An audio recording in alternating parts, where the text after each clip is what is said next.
Students sharpness of resonance को discuss करेंगे। हम जानते हैं कि जहाँ पे रेजोनेंस होती है एम्पलीट्यूड इंक्रीज होता है। एक ऑसिलेटिंग सिस्टम है, अगर उसमें हम रेजोनेंस प्रोड्यूस करें, कोई ड्राइविंग फोर्स जो है वो उस पर अप्लाई हो तो उसमें रेजोनेंस प्रोड्यूस करती है। और रेजोनेंस क्या करती है, उसका एम्पलीट्यूड यानी कि मीन पोजीशन से डिस्टेंस जो है वो इंक्रीज करती है, एम्पलीट्यूड इंक्रीज होता है। तो लेकिन प्रैक्टिकली हम ये भी जानते हैं कि डैम्पिंग भी होती है, यानी कि कुछ रेजिस्टिव फोर्सेस होती हैं, एम्पलीट्यूड इंक्रीजेस। तो डैम्पिंग जो है रेजिस्टिव फोर्सेस की वजह से, जैसे कि फ्रिक्शन है, एयर रेजिस्टेंस है, तो इसकी वजह से डैम्पिंग प्रोड्यूस होती है। प्रैक्टिकली जब ऑसिलेटर्स जो ऑसिलेट कर रहे होते हैं तो उस पर रेजिस्टिव फोर्सेस भी अप्लाई होती हैं, जिसकी वजह से डैम्पिंग प्रोड्यूस होती है। और डैम्पिंग क्या करती है, एक ऑसिलेटर के एम्पलीट्यूड को डिक्रीज करती है, ऑसिलेटर के एम्पलीट्यूड को डिक्रीज करती है। अब अगर एट अ टाइम जो है वो रेजोनेंस भी हो और डैम्पिंग भी हो तो दोनों का एक दूसरे पे इफेक्ट होता है। तो क्या इफेक्ट होता है यही यहाँ पे हम डिस्कस करेंगे। तो डैम्पिंग रेजोनेंस डिक्रीज करती है। हम एक सिस्टम ले लेते हैं। ये हमारे पास एक रॉड है, एक मेटल रॉड है, और इसको हमने हैंग अप किया हुआ है, लटकाया हुआ है यहाँ पे किसी सपोर्ट के साथ। अब इसमें तीन पेंडुलम अटैच हैं। एक पेंडुलम यहाँ पे है, और एक पेंडुलम यहाँ पे है, और एक पेंडुलम यहाँ पे है। ये तीन पेंडुलम है हमारे पास। अब इनमें से एक पेंडुलम जो है वो किसी भी मेटल का पेंडुलम है, इसको हम ए कह लेते हैं। और एक पेंडुलम हमारे पास लेड बॉब का है, यानी कि लेड से बनी हुई है। इसकी बॉल जो यहाँ पे लटक रही है स्ट्रिंग के साथ, ये लेड से बनी हुई है, और इसको हम बी कह लेते हैं। और एक पेंडुलम जो है इसकी बॉल जो है वो पिथ से बनी हुई है। पिथ बेसिकली ऐसा मटेरियल होता है जो पेपर या कार्डबोर्ड वगैरह बनाने के लिए यूज़ किया जाता है। तो इसकी बॉल जो है वो पिथ से बनी हुई है, पिथ बॉल है। अब क्योंकि कार्डबोर्ड या जो मटेरियल कार्डबोर्ड बनाने के लिए, पेपर बनाने के लिए यूज़ किया जाता है, बहुत लाइट होता है, उसका मैस बहुत कम होता है। तो इस वजह से ये पिथ का वेट भी कम होगा। और हम जानते हैं कि पेडुलम में जो रिस्टोरिंग फोर्स प्रोड्यूस होती है वो वेट की वजह से ही, वेट का ही एक कंपोनेंट रिस्टोरिंग फोर्स के तौर पर एक्ट कर रहा होता है। अब अगर हम पेंडुलम ए को वाइब्रेट करवाएं तो पेंडुलम ए की वाइब्रेशन जो है वो शिफ्ट होगी इन दोनों पेंडुलम्स में। और हम देखेंगे कि लेड जो है ये ज़्यादा, इसका एम्पलीट्यूड ज़्यादा होगा, क्योंकि तीनों की लेंथ सेम है तो तीनों जो है वो सेम फ्रीक्वेंसी से वाइब्रेट करेंगे। लेंथ सेम है तो टाइम पीरियड सेम होगा। जैसे कि हम जानते हैं कि पेंडुलम का टाइम पीरियड उसकी लेंथ पे डिपेंड करता है। तो ए जितनी फ्रीक्वेंसी से ऑसिलेट करेगा उतनी ही फ्रीक्वेंसी से बी ऑसिलेट करेगा, और उतनी ही फ्रीक्वेंसी से पिथ बॉल, यानी कि इसको हम सी कह लेते हैं, ये वाला पेंडुलम ऑसिलेट करेगा। लेकिन हम देखेंगे कि लेड जो है इसका एम्पलीट्यूड ज़्यादा होगा। इसका एम्पलीट्यूड क्यों ज़्यादा होगा? बेसिकली इस पर रेजिस्टिव फोर्सेस जो है वो कम अप्लाई होंगी, जो एयर की रेजिस्टेंस है इस पर कम अप्लाई होगी, क्योंकि इसका जो वेट का कंपोनेंट जो कि रिस्टोरिंग फोर्स की वजह से रिस्टोरिंग फोर्स के तौर पर एक्ट कर रहा है वो ज़्यादा होगा। तो इसका वेट ज़्यादा होने की वजह से इसका रिस्टोरिंग फोर्स वाला कंपोनेंट ज़्यादा होगा, जबकि पिथ का वेट कम होने की वजह से इसका जो रिस्टोरिंग फोर्स वाला कंपोनेंट है वो कम होगा।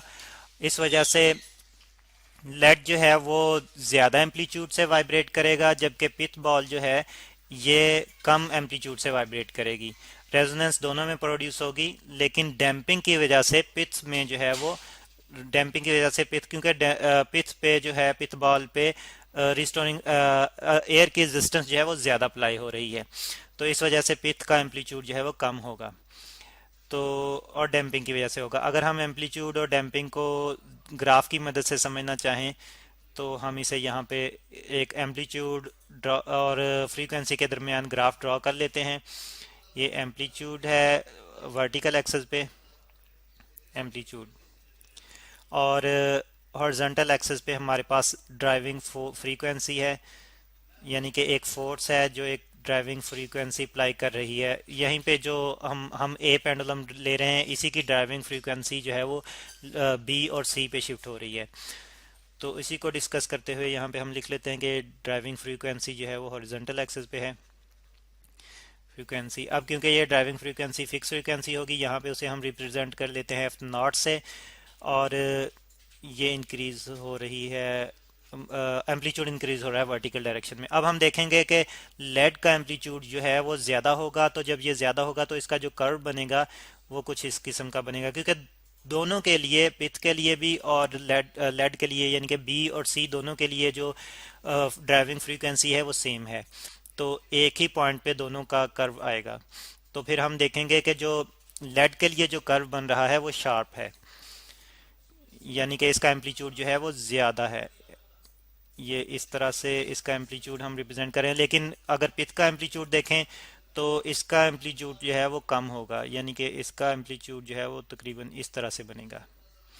तो हम देख रहे हैं कि एक ही पॉइंट पे एक ही फ्रीक्वेंसी, ड्राइविंग फ्रीक्वेंसी दोनों पे अप्लाई हो रही है, लेकिन पिथ पे एयर रेजिस्टेंस ज़्यादा होने की वजह से यहाँ पे डैम्पिंग ज़्यादा है, जबकि लेड में डैम्पिंग कम है। तो यहाँ पे हम लिख लेते हैं कि ये जो लार्ज एम्पलीट्यूड यानी कि शार्प ग्राफ हमारे पास बन रहा है, देखें इसकी जो विथ है, शार्पनेस जो है वो ज़्यादा है और विथ कम है, और यहाँ पे जो कि इसकी जो है वो विथ ज़्यादा होगी और शार्पनेस कम होगी, ये हमें नज़र आ रहा है। तो ये डैम्पिंग जो है वो कम डैम्पिंग है, स्मॉल डैम्पिंग हम यहाँ पे लिख लेते हैं कि स्मॉल डैम्पिंग। तो लेड पे डैम्पिंग कम है, तो इसलिए उसका जो एम्पलीट्यूड है वो मैक्सिमम है, और इसलिए उसमें जो रेजोनेंस है वो शार्प है। इसे हम कहते हैं कि जब डैम्पिंग कम हो तो रेजोनेंस जो है वो शार्प होगी, यानी कि एम्पलीट्यूड जो है वो ज़्यादा इंक्रीज करेगा। लेकिन पिच में डैम्पिंग ज़्यादा है, यहाँ पे हम लिख लेते हैं कि अगर हम एक मॉडरेट डैम्पिंग ले रहे हैं तो यहाँ पे हम ये ग्राफ जो है कह देते हैं कि मॉडरेट डैम्पिंग के लिए है, मॉडरेट डैम्पिंग। तो पिथ में हम फिर देख रहे हैं कि डैम्पिंग जो है वो लेड से ज़्यादा है, तो फिर इसका एम्पलीट्यूड कम इंक्रीज होगा, यानी कि इसमें जो रेजोनेंस है वो इतनी शार्प नहीं होगी। इसमें रेजोनेंस जैसे कि आप कर्व से देख रहे हैं कि इतनी शार्प नहीं होगी। और अगर एयर रेजिस्टेंस बहुत बढ़ जाती है तो फिर यही कर्व जो है वो कुछ और कम हो जाएगा और फ्लैट हो जाएगा, और हमारे पास फिर जो है वो कुछ इस किस्म का कर्व जो है वो प्रोड्यूस होगा। और हम देख रहे हैं कि अब इस ये जो है ये इतना शार्प नहीं है, इतना जो है वो फाइन नहीं है, और एम्पलीट्यूड बहुत कम इंक्रीज हो रहा है। तो ये वाली डैम्पिंग जो है ये बहुत ज़्यादा, यहाँ पे डैम्पिंग जो है वो बहुत ज़्यादा है, लार्ज डैम्पिंग है। तो फिर हम देखते हैं कि डैम्पिंग अगर ज़्यादा हो तो रेजोनेंस ज़्यादा प्रोड्यूस नहीं होती, उसको हम कहते हैं कि रेजोनेंस की शार्पनेस जो है वो कम है। अगर डैम्पिंग लार्ज हो तो रेजोनेंस कम प्रोड्यूस होती है, हम कहते हैं रेजोनेंस की डैम्पिंग जो है वो शार्पनेस जो है वो कम है, एम्पलीट्यूड कम इंक्रीज हो रहा है। अगर डैम्पिंग जो है वो मॉडरेट हो तो एम्पलीट्यूड निस्बतन ज़्यादा इंक्रीज करता है, तो हम कहते हैं कि लार्ज डैम्पिंग की निस्बतन मॉडरेट डैम्पिंग में शार्पनेस, रेजोनेंस में शार्पनेस जो है वो ज़्यादा है। और फिर अगर डैम्पिंग बहुत ही कम हो तो शार्पनेस, रेजोनेंस की शार्पनेस जो है वो बहुत बढ़ जाती है और एम्पलीट्यूड जो है बहुत ज़्यादा इंक्रीज होता है।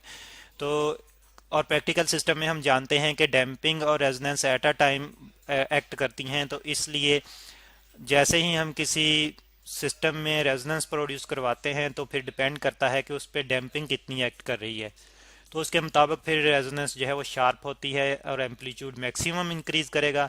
अगर डैम्पिंग ज़्यादा है तो रेजोनेंस इतनी शार्प नहीं होगी और एम्पलीट्यूड बहुत कम इंक्रीज करेगा। तो ये है जी हमारे पास शार्पनेस ऑफ रेजोनेंस।